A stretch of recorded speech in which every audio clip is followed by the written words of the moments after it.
I mean, all of us here agree. Pagdating sa West Philippine Sea, not a single inch of territory hindi natin pamimigay. Atin ito. Sana naman po pagdating sa kapwa Pilipino, ganun din. Atin to. Kababayan natin to. Tao to. Hindi dapat basta't sinosurrender. Ano po gagawin natin lahat kung bukas ang headline sa lahat ng dyaryo natin?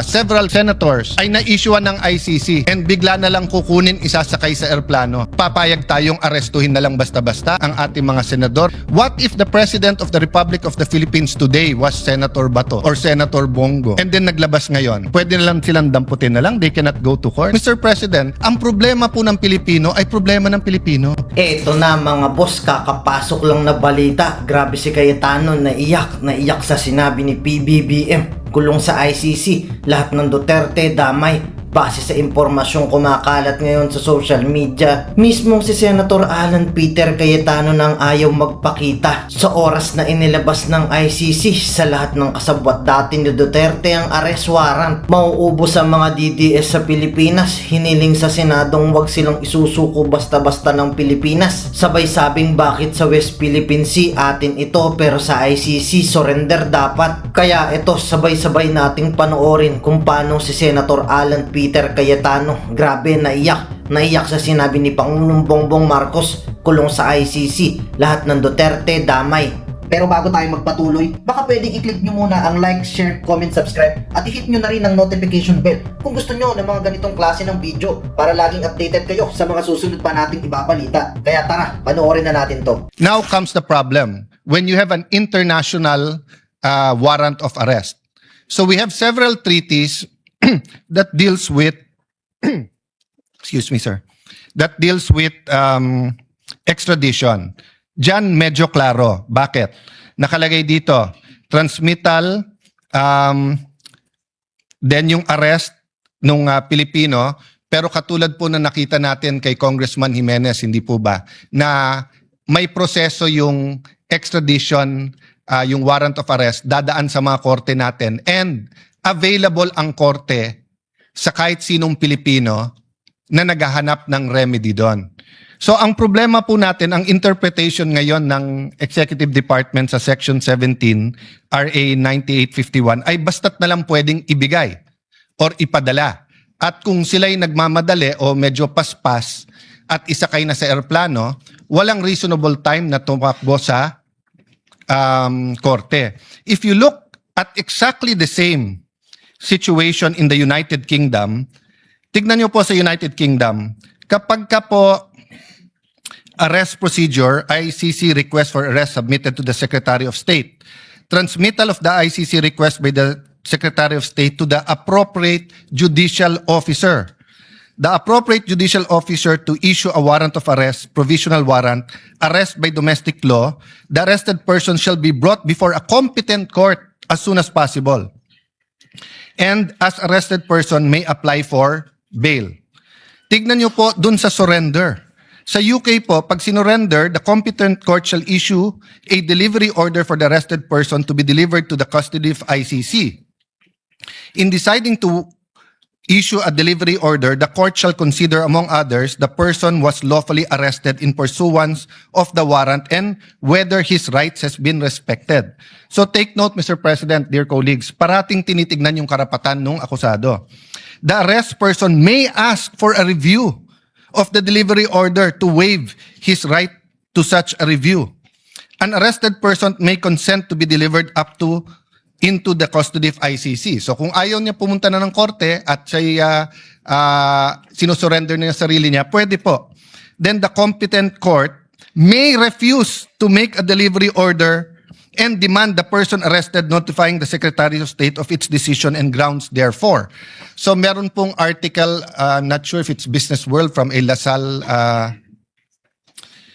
professor that is, sorry, but it's not only kulang sa knowledge, but it's fake news na sinabi niya na maapektuhan yung ating international standing. Hindi po. Kahit tignan nyo po sa ICC, nakalagay po doon na complementary. Even the first president of ICC, Judge Kirsch, no? explained kung bakit to complementary, 'di ba? Dahil nga involved ang judicial authorities nung nung local or yung bansang 'yon, no? So, ito po ang sinabi po ni Judge Kirsch. The statute of the ICC is a two-pillar system, a judicial pillar represented by the court and enforcement pillar represented by the states, which undertake a legal obligation to cooperate with the court through statute. Indeed, the ICC's enforcement regime and its practical application constitute an essential part of any evaluation of ICC's legitimacy. So, Mr. President, if you look at another country, Canada, pagka-arrest procedure, the ICC request for arrest is transmitted to the Minister of Justice.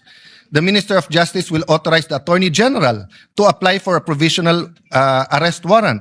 The Attorney General will apply ex parte for a provisional arrest warrant before a judge. The judge will issue a warrant if the application meets prescribed criteria. The arrest warrant is executed by domestic law enforcement.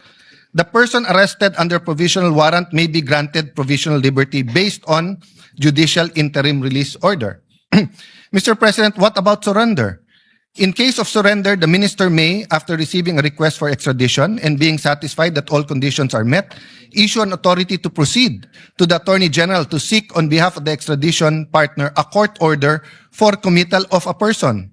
Note, a person may at any time after the issuance of an authority to proceed, consent in writing before a judge to a committal. So walang problema po pag pumayag yung tao. But the judge shall, on receipt of authority to proceed from the Attorney General, hold an extradition hearing. Due process, Mr. President. Diba? Even si Eva at Adan nung kinain ni Eva yung forbidden fruit, tapos pinakain niya kay Adan, alam naman ng Panginoon na kinain nila to, but ano sinabi sa kanila? Adam and Eve. Diba? Why are you hiding? So if you read Genesis, nandyan yung essence ng due process, tatanungin mo muna. Because there might be issues that we do not know and will become moot and academic if you just put a Filipino on a plane and send him abroad. I mean, all of us here agree. Pagdating sa West Philippine Sea, not a single inch of territory hindi natin pamimigay. Atin ito. Sana naman po pagdating sa kapwa Pilipino, ganun din. Atin to. Kababayan natin to. Tao to. No? Hindi dapat basta't sinosurrender sa kahit sabihin mong meron po tayong treaty. At pag tinignan mo po yung treaty na yun mismo, nire-recognize ang ating judicial authorities. Baka sabihin po natin, well, Canada at UK yan. Well, ang sagot ko po doon,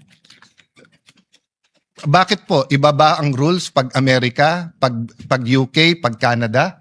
So let's go to a somewhere nearer, South Korea.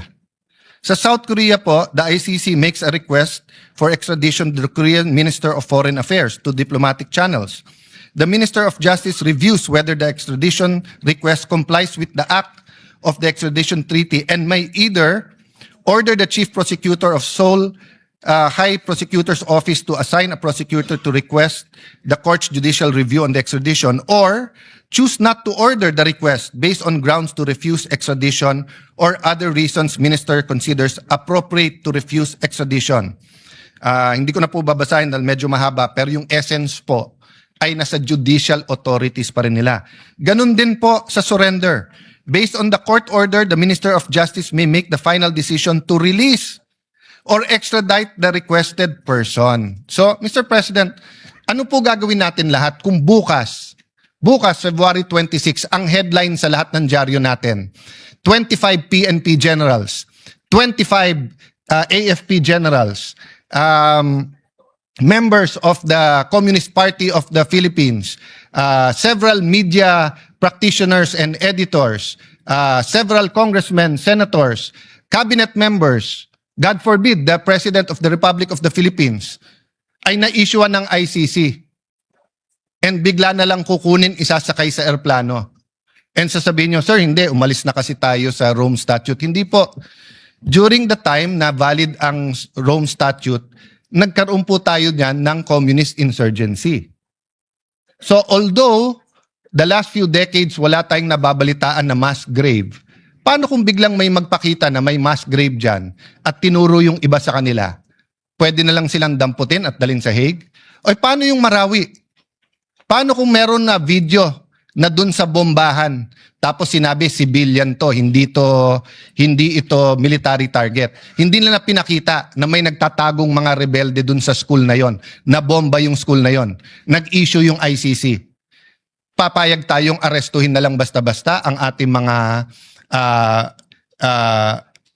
men and women in uniform, ang ating mga senador, ang ating congressmen? What if the President of the Republic of the Philippines today was Senator Bato or Senator Bongo? And then naglabas ngayon, pwede na lang silang damputin na lang, they cannot go to court. Mr. President, nakakalimutan po ng marami na tumutulig sa stand ng mga na to go to court first is that sovereignty is an essential part of international relations and international law. Pag sinabi natin general accepted principles of international law, kasama po doon ang pagrespeto sa sovereignty. Ang problema po ng Pilipino ay problema ng Pilipino. Pero yes, may mga crimes against humanity na problema ng buong mundo. Pero mismong Rome Statute ang nagsasabing, sandali lang, kung ginawa sa Pilipinas yan at kaya nyo sa Pilipinas, sa inyo muna. But again, Mr. President, hindi po yan ang substance ng resolution na to. Hindi po si dating Pangulong Duterte na ngayon na po ay gumugulong na po at meron confirmation of charges. Hindi rin pinag-uusapan po dito whether or not we should join or rejoin the ICC. Ang pinag-uusapan dito ay simple. Issue 40 years ago, issue din po ngayon.